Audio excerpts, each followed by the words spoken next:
आज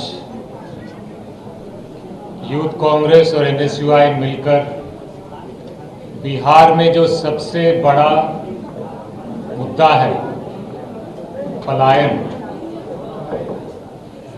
उस मुद्दे को लेकर जनता और युवा की आवाज बनकर बिहार में यात्रा निकालने जा रही है। ये सरकार पलायन सरकार है, पलायन सरकार है, पलायन सरकार है। इसकी सबसे बड़ी विफलता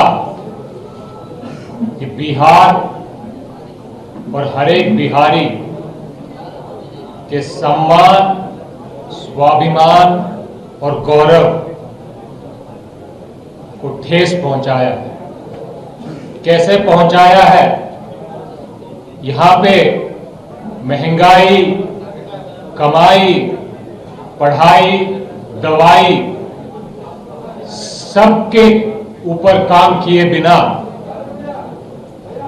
बिहार के लोगों को बिहार छोड़ने पर मजबूर किया है। बिहार के लिए आज पलायन सिर्फ सम्मान और गौरव की बात, गौरव को ठोस पहुंचाने की बात नहीं है। ये आर्थिक, सामाजिक और राजनीतिक बीमारी बन चुकी है। इसी मुद्दे को लेकर यूथ कांग्रेस और एनएसयूआई बिहार का युवा, बिहार का छात्र और बिहार के हर एक आम इंसान के दुख दर्द को लेकर यात्रा करने जा रही है। इस यात्रा के बारे में विस्तार में बताने के लिए कन्हैया कुमार जी, उदय भानु जी, वरुण चौधरी जी, गरीबदास जी और सूरज यादव जी हैं। अभी मैं कन्हैया जी से गुजारिश करूंगा कि वो आपको थोड़ा ब्रीफ करें। सबसे पहले तो मीडिया के, electronic media, digital media, print media के सभी साथियों का एनएसयूआई यूथ कांग्रेस की तरफ से बहुत बहुत हार्दिक स्वागत।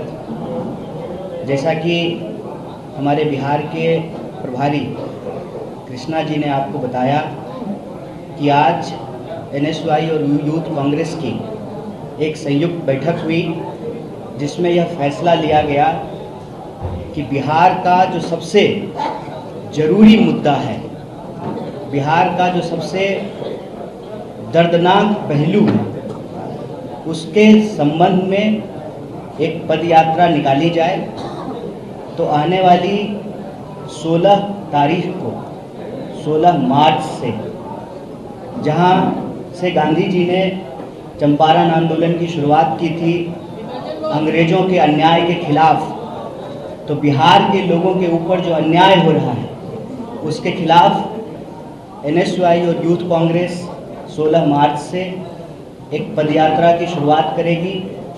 जो पदयात्रा बिहार के विभिन्न जिलों से होते हुए आने वाले समय में पटना में उसका कल्मिनेशन होगा, पटना तक वो यात्रा आएगी। इस यात्रा का जो सबसे प्रमुख मुद्दा है वो मुद्दा है शिक्षा का, नौकरी का और पलायन का। जैसा कि कृष्णा जी ने आपको बताया कि बिहार और बिहार के लोग पढ़ाई के लिए, दवाई के लिए, कमाई के लिए बिहार से पलायन करने को मजबूर हैं। अगर हम चाहते हैं कि बिहार के लोगों को उनका गौरव दोबारा प्राप्त हो, बिहार की आवाम का आत्मसम्मान अगर सुरक्षित करना है तो पलायन रोकना पड़ेगा और बिहार के लोगों को नौकरी देनी पड़ेगी। लेकिन अगर नौकरी देना चाहते हैं तो सबसे ज़रूरी ये हो जाता है कि जो भर्तियां हैं, जो खाली पद हैं, उनको भरा जाए। लेकिन आप जानते हैं समय पे रिक्तियों को नहीं भरा जाता है, और जब रिक्तियों को भरने की असफल कोशिश सरकार करती है तो बड़े पैमाने पर परीक्षाओं में धांधली होता है, लूट खसोट होता है, भ्रष्टाचार के बड़े मामले उजागर होते हैं। आज भी बीपीएससी से जुड़ा हुआ मामला, उसको लेकर बिहार के छात्र और नौजवान आंदोलनरत हैं। तो बिना नौकरी दिए हुए और बिना शिक्षा दिए हुए, शिक्षा की हालत ये है कि आप सब जानते हैं, पंचवर्षीय योजना कहा जाता है ग्रेजुएशन के डिग्री को। क्यों कहा जाता है पंचवर्षीय योजना? 3 साल का कोर्स है, 5 साल में लोगों को डिग्री मिलती है। बहुत ही रेयर कोई विश्वविद्यालय है जिसका सेशन रेगुलर है, वक्त पे एग्जाम नहीं हो रहा है और समय पे लोगों को डिग्री नहीं मिल रही है। कॉलेज की हालत ये है कि कॉलेज में शिक्षक हैं 10 और इनरोल्ड स्टूडेंट हैं 25,000 और फीस लगातार बढ़ती जा रही है। लोगों को पढ़ना है, हर हाल में पढ़ना है। गरीब से गरीब इंसान चाहता है कि उनके बच्चे पढ़ें, उनके बच्चों को नौकरी मिले और उनका जीवन बेहतर हो जाए। लेकिन सच्चाई ये है कि बिहार के लोगों को अच्छी शिक्षा के लिए बाहर जाना पड़ रहा है, नौकरी के लिए बाहर जाना पड़ रहा है, इलाज के लिए बाहर जाना पड़ रहा है। और जब हम बाहर जाते हैं, उस प्रदेश का, जिस प्रदेश में मोहनदास आए थे और जिस प्रदेश ने उनको गांधी बना करके भेज दिया, वो प्रदेश जहाँ सिद्धार्थ आए थे उनको महात्मा बुद्ध बना करके भेज दिया, वो प्रदेश जो तमाम धर्मों का, भारत के हर धर्म का जो प्रमुख स्थान रहा, जिसका एक गौरवशाली इतिहास रहा, स्वतंत्रता आंदोलन के इतिहास में एक अग्रणी भूमिका रही है। और आज भी कश्मीर से लेकर के कन्याकुमारी तक इस देश को अगर कोई बना रहा है तो वो बिहार के हाथ हैं, वो बिहार के श्रमिक हैं, बिहार के मजदूर हैं, बिहार के प्रशासनिक अधिकारी हैं, बिहार के लोग देश का निर्माण कर रहे हैं, लेकिन प्रदेश में उनके लिए कोई अवसर नहीं है। इसीलिए यहाँ पर एनएसयूआई और यूथ कांग्रेस ने ये फैसला लिया है कि बिहार के लोगों के लिए, सबको शिक्षा के लिए, सबको काम के लिए और पलायन रोककर बिहार के आत्मसम्मान के लिए यह यात्रा भितिहरवा आश्रम से शुरू होगी, विभिन्न जिलों से चलते हुए पटना पहुंचेगी। इस दौरान हम यह बात आपके बीच, आपके माध्यम से बिहार के लोगों को स्पष्ट कर देना चाहते हैं कि यह यात्रा सिर्फ एक दल की यात्रा नहीं है। यह दरअसल बिहार के छात्रों और नौजवानों की पुकार है। जो अन्याय उनके साथ हो रहा है, जो अत्याचार उनके साथ हो रहा है, उसके खिलाफ यह न्याय की पुकार है। इस पुकार में कोई भी विद्यार्थी या नौजवान जो महसूस करता है कि उसको सही शिक्षा नहीं मिल रही है, उसको नौकरी नहीं मिल रहा है, वो पलायन होने के लिए विवश हो रहा है, वो व्यक्ति इस यात्रा का हिस्सा हो सकता है, हो सकती है। और यह यात्रा एनएसयूआई और यूथ कांग्रेस नेतृत्व जरूर कर रही है, लेकिन दरअसल ये यात्रा बिहार के छात्रों और नौजवानों की यात्रा है। और इस यात्रा में आप देख रहे हैं कि हमारे राष्ट्रीय नेतृत्व, एनएसयूआई के राष्ट्रीय अध्यक्ष और यूथ कांग्रेस के राष्ट्रीय अध्यक्ष यहाँ मौजूद हैं। इनके साथ साथ प्रदेश के एनएसयूआई के अध्यक्ष और यूथ कांग्रेस के अध्यक्ष यहाँ मौजूद हैं। इसका मतलब हमारा पूरा का पूरा संगठन बढ़ चढ़ करके इस यात्रा में शामिल होगा।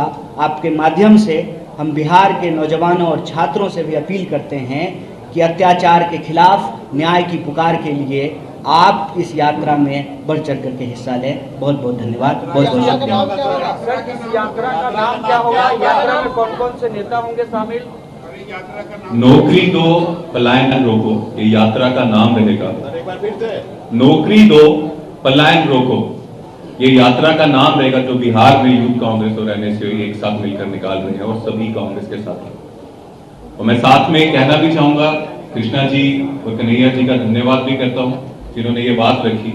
और साथ में ये चीज आप सबसे और किसी से भी जो बिहार का वासी है उससे छुपी नहीं है कि पिछले 20 सालों में ये बीजेपी वालों ने, जेडीयू वालों ने बिहार को बेरोजगारी, महंगाई, अपराध और पलायन जैसी चीजें दी हैं। इनका बोझ जब सह नहीं सकते बिहार के लोग और इसके लिए उनकी आवाज बनने के लिए, बिहार के युवाओं की आवाज बनने के लिए ये यात्रा हम करने वाले हैं, जिसका नाम मैंने अभी आपको बताया, नौकरी दो कल्याण नहीं। मैं आपको बताना चाहूंगा कि बिहार के युवा जिनकी उम्र 18 से 23 साल है, उस 1 लाख युवा के लिए बीजेपी वालों ने और जेडीयू वालों ने सिर्फ 7 कॉलेज बनाए हैं। 1 लाख युवा के लिए 7 कॉलेज बिहार में है, तो कैसे बनेगा बिहार का भविष्य? मैं आपको बताना चाहता हूं, इस बीजेपी सरकार का ही आंकड़ा है कि बिहार में अभी तक 2 करोड़ 90 लाख से ज्यादा युवा बाहर प्रदेशों में पलायन कर चुके हैं। क्या कारण है? मैं आपसे पूछना चाहता हूं, कोई ऐसा बेटा अपनी मर्जी से घर छोड़ के जाता है, अपने माता पिता की जिम्मेदारी उठाने के बजाय दूसरे प्रदेशों में जाता है, अपने परिवार की जिम्मेदारी उठाने के बजाय दूसरे प्रदेशों में जाता है? मजबूर करती हैं वो व्यवस्थाएं जो इस बीजेपी वालों ने और जेडीयू वालों ने की। उनकी आवाज बनने के लिए हम ये यात्रा चलाने लगे हैं, जो दबे हैं पिछले 20 साल से। उन युवाओं की, उन छात्रों की, बिहार के हर एक वासी की जो बदलाव चाहता है, जो चाहता है कि इन चीजों से मुक्ति पाकर बिहार तरक्की की तरफ चले, यहाँ के युवाओं को रोजगार मिले, यहाँ के लोगों को अच्छी जिंदगी मिले। तो यही लक्ष्य लेके हम चलेंगे, युवाओं से मिलेंगे और उनके आवाज के साथ उनकी आवाज बनने की कोशिश करेंगे। ये यूथ कांग्रेस का, NSU और पूरी कांग्रेस का बिहार में प्रयास रहेगा पूरी यात्रा में। तो हम आप सबसे भी रिक्वेस्ट करते हैं, अनुरोध करते हैं कि इस यात्रा को आप जितना सपोर्ट करेंगे, जितना दिखाएंगे, बिहार के लोगों में उतनी अवेयरनेस है कि ये भी एक कदम होगा उनकी जिंदगी को अच्छा बनाने के लिए। धन्यवाद। मुझसे पहले वक्ताओं ने, कृष्णा जी ने, कन्हैया जी ने, उदय जी ने यात्रा के बारे में संक्षेप में बात करी। मैं आप मीडिया के साथियों को बताना चाहता हूं कि जो पेपर लीक जैसे मुद्दे हैं, अग्निपथ योजनाएं जैसी योजनाएं जो बीजेपी की केंद्र सरकार ने लागू करी और प्रदेश की सरकार ने उसको बढ़ाने में योगदान दिया। आप देखेंगे बीपीएस का एक मुद्दा कुछ दिनों पहले हमारे सामने आया, तो उनके छात्रों की जो चीखें थी, जो पुलिस की लाठियां थी, वाटर कैनन थे, वो पुलिस की नहीं, सरकार की लाठियां और वाटर कैनन थे। उनकी चीखें, हमें लग रहा था कि हमेशा क्या हुआ करता था कि गलती से की सरकार में पेपर लीक हो जाया करते थे तो सरकारें छात्रों की मदद करते थे। अब देश में और बिहार में एक ऐसी सरकार है तो छात्रों के मुद्दों पर जब पेपर लीक हो जाए, ये नौकरी की बात छात्र करें, छात्राएं करें, युवा करें, उन पर लाठियां बरसाई जाती है, डंडे बरसाए जाते हैं। उनकी चीखें सुनकर हमारा पूरा राष्ट्र नेतृत्व, हमारी यूथ कांग्रेस का पूरा राष्ट्र नेतृत्व, NSU का नेतृत्व ने निर्णय लिया कि बिहार में यात्रा निकालेंगे। तो साथ के साथ आप देखेंगे कि और बार बार केंद्र द्वारा ऐसी योजना लेके आती है, नया यूजीसी का ड्राफ्ट आप लोगों के सामने लेकर आए। तमाम पेपर लीक की घटनाएं डेली, पहले छात्र छात्राएं एग्जाम के बाद चिंतित हुआ करते थे कि अब हमारे रिजल्ट आएगा, नौकरी के भागेंगे। अब जिस दिन एग्जाम होता है छात्र चिंतित होता है कि हमारा पेपर लीक हो जाए, शाम को पता चले पेपर खुला व्हाट्सएप पर, टेलीग्राम पर न दिखा। तो ये यात्रा निकाल रही है ऐसा यूथ कांग्रेस और पूरे बिहार के युवाओं से, छात्राओं से अपील भी करती है इस यात्रा में आए। जिस छात्र छात्राओं को, युवाओं को ये महसूस होता है कि उनकी जो मांगे हैं, उनका जो हक है, उसको देने पर ये प्रदेश की और केंद्र की सरकार विफल है, उस यात्रा में आके जुड़े, इस यात्रा को आगे बढ़ाएं। और एक बात मैं आपको सुनिश्चित कर देता हूं, पूरे देश भर में हम लोग शिक्षा को लेकर बार बार आवाज उठा रहे हैं, तो बिहार तो पेपर लीक का एक केंद्र बनता जा रहा है। तो नीतीश कुमार जी भी चुप हैं, मोदी जी तो भागते हैं सवालों से। तो यात्रा शुरू हम करने जा रहे हैं छात्र छात्राओं से, जितने लोग हैं जो नौकरी को लेकर दर दर भटक रहे हैं। पलायन की बात करी इससे पहले कृष्णा जी ने, कन्हैया जी ने। एक छात्र आपसे सिर्फ एक ही गुहार करता है कि उसे एक सम्मान का जीवन जीने का अधिकार मिले, उसे नौकरी मिले, उसमें सस्ती शिक्षा मिले। लेकिन जिस तरीके से बार बार योजनाएं आ रही है, जैसे यूजीसी ड्राफ्ट आया, आपने देखा होगा, उसमें प्रदेश से हक छीन लिया, लेकिन नीतीश कुमार जी की बात नहीं निकली। उसमें यूजीसी ड्राफ्ट में ये आ गया कि पहली बार देखने को मिल रहा है कि जब छात्र प्रदर्शन करते थे, लेकिन अब जो हमारे शिक्षा के जो शिक्षा देते थे, जो प्रोफेसर हैं, जो टीचर्स हैं, वो तक सड़कों पर मजबूर हो गए उतरने के लिए कि सारे अकेडमिक जो बैकग्राउंड की जो नॉर्म थे सब ताक पर रखकर इन्हें ड्राफ्ट को लेकर आने की प्रयास हो रहा है। तो क्यों है आप लोग मुझसे ज्यादा समझदार हैं। तो यात्रा हमारी 16 तारीख से शुरू होगी। जो पलायन रोको नौकरी तो हमारी यात्रा है। तो सभी मेरी छात्र छात्राओं से अपील है, युवाओं से अपील है कि इस यात्रा में आए। तो बार बार देखने को मिला जब अग्निपथ स्कीम आई तो लोगों ने, छात्रों ने, युवाओं ने विरोध प्रदर्शन करा, उन पर लाठियां बरसाई गई, तमाम चीजें हुई। तो हमें लग रहा था कि अब शायद सरकार की नींद खुलेगी, अब नींद खुलेगी। आखिरकार ये यात्रा निकालने की हमने योजना बनाई। तो छात्र छात्राओं को हमारी सबसे अपील है यात्रा में जुड़े, उनकी ये यात्रा है। बहुत बहुत धन्यवाद।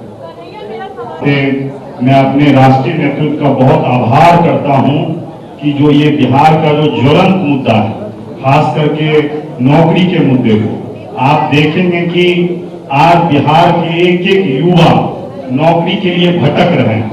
अगर वो एग्जामिनेशन देते भी हैं तो जब घर से चलते हैं वो एग्जामिनेशन देने के लिए और रास्ते में ही पता चलता है कि उनका पेपर लीक हो गया। वो परीक्षा दे रहे होते हैं और जब वो परीक्षा हॉल से बाहर निकलते हैं तो पता चलता है क्या उनका भविष्य खतरे में है, पेपर लीक हो चुकी। तो निश्चित तौर पे हमारी जो ये यात्रा है, इस यात्रा में हम लोग बिहार के युवाओं को जगाने चले हैं कि अब वक्त आ गया है, क्योंकि ये बिहार हमेशा से परिवर्तन की धरती रही है। आप देखेंगे कि राष्ट्रपिता महात्मा गांधी जी भी आजादी का जो बिगुल फूके थे वो बिहार से फूके थे और बिहार परिवर्तन को पहले ही भांप लेता है। तो निश्चित तौर पे हम लोग जो महात्मा गांधी जी जहां से इस यात्रा को शुरू किए थे वहां से मैं उनके संदेश को भी लेकर के जाना चाहता हूं। जो महात्मा गांधी जी का संदेश था, रघुपति राघव राजा राम, पतित पावन सीताराम, ईश्वर अल्लाह तेरो नाम, सबको सम्मति दे भगवान। तो निश्चित तौर पे यह यात्रा सबके लिए है और खास करके युवा जो दर की नौकरी के लिए भटक रहे हैं और खास करके देखिएगा कि पलायन जैसा मुद्दा बिहार में हर एक वर्ष 20% ऐसे लोग हैं जो पलायन दिन प्रतिदिन बढ़ती जा रही है। आपको याद होगा कोरोना काल को याद करके देखिए किस ढंग से बिहार को एक लेबर फैक्ट्री बना दी गई। यहाँ के कल कारखाने को बंद कर दिया गया और निश्चित तौर पे जो कल कारखाने हैं भी वहां पे बिहारी को नौकरी नहीं दे करके बाहरी लोगों को नौकरी दिया जाता है। तो निश्चित तौर पे इन सारी चीजों को लेकर के एनएसयूआई यूथ कांग्रेस बिल्कुल अपने नेतृत्व के साथ है और बिहार के एक एक युवा और रोजगार के लिए हम लोग संघर्ष करते रहेंगे। आप देखिएगा कि शिक्षा व्यवस्था को तो दिन प्रतिदिन चौपट कर दी गई। आप याद कीजिए 1990 से पहले का बिहार क्या था, यहाँ पे कितने आईएएस बनते थे, आईपीएस बनते थे। आज क्या स्थिति हो गई है सरकारी विद्यालयों की। एक तरफ वर्तमान की सरकार क्या बोलती है, डिजिटल भारत, डिजिटल इंडिया। एक गांव बता दीजिए जिस गांव में डिजिटल चौक की व्यवस्था हो, डिजिटल ब्लैक बोर्ड की व्यवस्था हो। उनके बच्चे विदेश में पढ़ने जाते हैं, उनके बच्चे विदेश में जाकर के प्राइज बांटने का काम करते हैं और हमारे जो आम गरीब गुरुओं के बच्चे हैं वो सरकारी स्कूल में जाते हैं, वहां ना चौक की व्यवस्था है ना ब्लैक बोर्ड की व्यवस्था है और ये लोग केवल झूठ और फरेब की राजनीति करते हैं। तो निश्चित तौर पे मैं आपके माध्यम से बिहार के आम आवाम खास करके युवा छात्र किसानों से अपील करना चाहता हूं कि ये जो एनएसयूआई और यूथ कांग्रेस की यात्रा है, कांग्रेस पार्टी की यात्रा है, इस यात्रा में आप हमसे जुड़े, इस यात्रा का नेतृत्व आप करेंगे और हम लोग बिहार के छात्र नौजवान युवा के पीछे पीछे चलेंगे। नेतृत्व युवा करेगा, छात्र करेगा और बिहार में बैठे जो भी लोग हैं उस यात्रा का नेतृत्व करेंगे और हम लोग कांग्रेस के सिपाही उनके पीछे चलने का काम करेंगे। और पुनः आप सबों के माध्यम से मैं सबों लोगों से अपील करना चाहता हूं कि आप लोग इस यात्रा से जुड़े और एक नए बिहार को बनाने के लिए हम लोग संकल्पित हैं। उस संकल्प में हमारा साथ। ये पद यात्रा छात्र युवा और बेरोजगारों के लिए हो रहा है। मैं अपील करता हूं कि ज्यादा से ज्यादा बिहार के छात्र युवा और बेरोजगार जो हैं इस यात्रा से जुड़े और आपको ये पहले हमारे वक्ता ने बता दिया कि ये नेतृत्व छात्र युवा और बेरोजगार करेंगे, हम उनके साथ मजबूती से रहेंगे। अगर आप ये वीडियो YouTube पर देख रहे हैं तो हमारे चैनल को सब्सक्राइब करें और बेल आइकन को दबाना ना भूलें। अगर आप Facebook पर ये वीडियो देख रहे हैं तो हमारे पेज को लाइक करें।